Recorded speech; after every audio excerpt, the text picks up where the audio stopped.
Become a better public speaker with these 6 tips. I'm Bobby Makepeace. I'm a former actor and now speaker and voice coach. I help people become more confident on stage through cultivating their self, their voice, who they are, and becoming the best versions of themselves to tell their story on stage. So, let's have a look at this.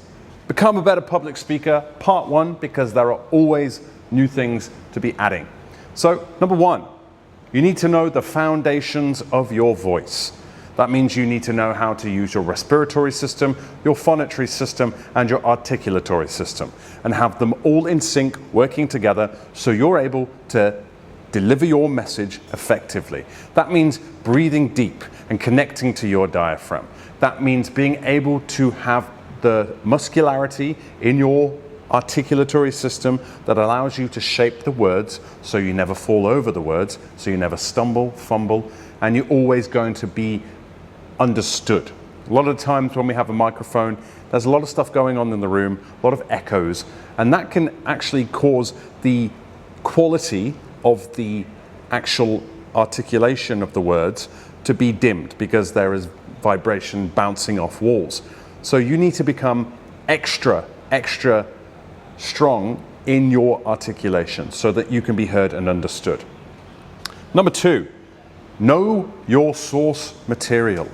If you're going to get up and speak for 5 minutes or an hour, you need to know what you're speaking about so that you never, ever fall into a silence on stage not knowing what to do. The last thing you want to do is bring out a piece of paper and lose all credibility because you've forgotten what you were going to talk about.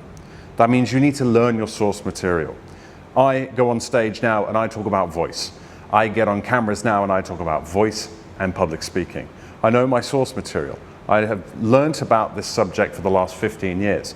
So your knowledge, the thing that you know the most about, needs to be cultivated so you're able to deliver that for 5 minutes to 30 minutes to 1 hour and deliver that. It's as if you're going into a presentation in work and you don't know what you're about to talk about. It's like going into a pitch meeting and not knowing your figures, not knowing your numbers. So when you're asked a question, you go silent. Silence is great as a storytelling mechanism to bring people into the story because it makes them think, oh, what's going to happen next?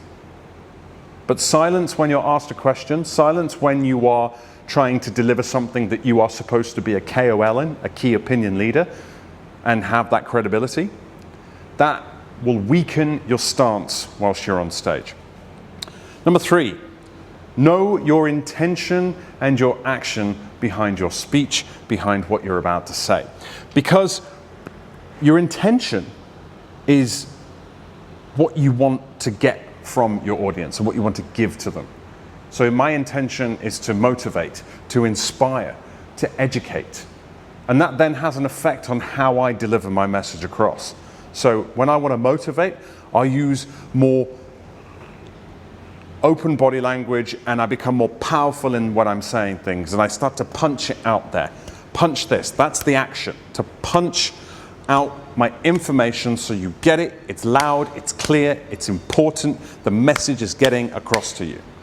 Now there are other actions you can use to align with your different intentions. So if my intention is to inspire, I then start to pull you in. I want to pull you in because I really want to inspire you. Like I'm pulling.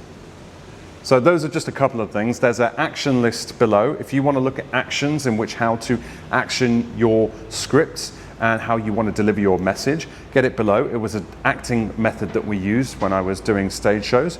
I would action my scripts so I knew what I was doing because we are human doings for the most part. We need to be able to do verbs because we want to do something in order to get something in return, or we're doing something to someone so that we reach our goal. And that doesn't stop when you get on stage to deliver keynote speech, presentation, or a wedding speech.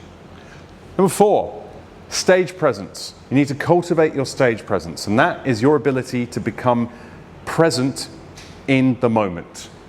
That means not letting the lights, not letting all the eyes on you, not letting all the voices and whispering that's happening in the audience, not letting the nerves beforehand get to you. That's about becoming in the moment. That's how you bring yourself onto the stage and you ground yourself and you bring yourself into the present moment, and you are confident. You're not slouching. You're not back here in the energy center of the first circle where you're holding yourself back. You're not overly doing it into the audience and intimidating them and pushing them away. You are present. That is how you have presence. And it's how you take up your space on that stage. How you take your space in front of people and around people. That means knowing your invisible boundaries and energies around you. Above, below, to the side, in front, behind. And when you speak, you're speaking to people at the back as well as the people at the front. So you're not just present on the stage, you're present in the entire venue. And you have to do that by being grounded and rooted into the ground, which is why you do the mastering of the foundations of your voice. That's why you do your breathing practice. That's why you ground through your feet. That's why you breathe through your feet. That's what I teach my clients, is to ground themselves through their breath. And we do a lot of breath work on the courses that I deliver. Number 5, script work and story structure. So script work is basically learning the language. It goes more into knowing your material, but it's about knowing the language that you're going to use in order to get that message across. That means you have to highlight words in your script and put pencil marks next to them saying, okay, this is the one I want to emphasize. This is the device I want to use here. This is what I want to put in. I'll actually put in here as well is rhetoric, but I'm going to do a whole video on rhetoric after this. But rhetoric are language and methods that you use to speak in order to persuade, inspire, and get your message across. Used a lot in political speeches, used a lot in motivational speeches as well. And there are a lot of devices, rhetorical devices, that we use in order to get that message across, which I'll cover in another video. Number 6, rehearsal and repetition. You have to learn it front to back, back to front, upside down, to the left, to the right, all of it. You need to get it in there so that at any moment you can bosh it out. If someone says, right, you've got 5 minutes to get up, you've got to do it. That means always having your material backed up. That means always learning it, always doing it, always going over it and over it and over it.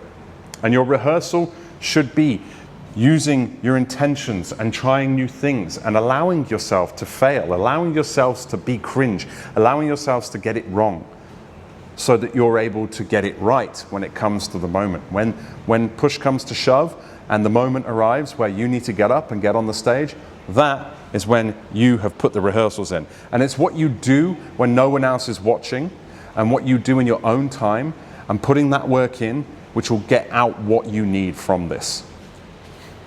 I'm going to give you one bonus tip in this video, and that is pre-show rituals.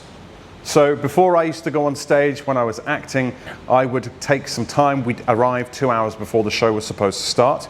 And I would go into the audience area and I would fill the audience space and I would call out my name, Bobby, and oh, and fill out the space. I didn't care about who else was in there at the time because it was empty and there was other actors around, but it was about being and owning the entire theater, owning the entire venue. The entire space, not just this square or rectangle that you're about to go and stand on in front of a big group of people. It's about owning everything. So I would take an hour to myself to go through my warm-up, to go over my material again, just to make sure that it's fresh in my mind. I would go and have my PSP. I don't know if this is PG, but it'd be my pre-show poo. You don't want to go on stage full, right? You don't want to go on there and start worrying, oh no, I need to pee. Especially when the nerves kick in, it can sit around here and it doesn't feel good. And then finally, before going on, breathing through my nose to ground myself before I go on. And those are part 1 of how to be a better public speaker and prepare for your stage. Thank you for watching.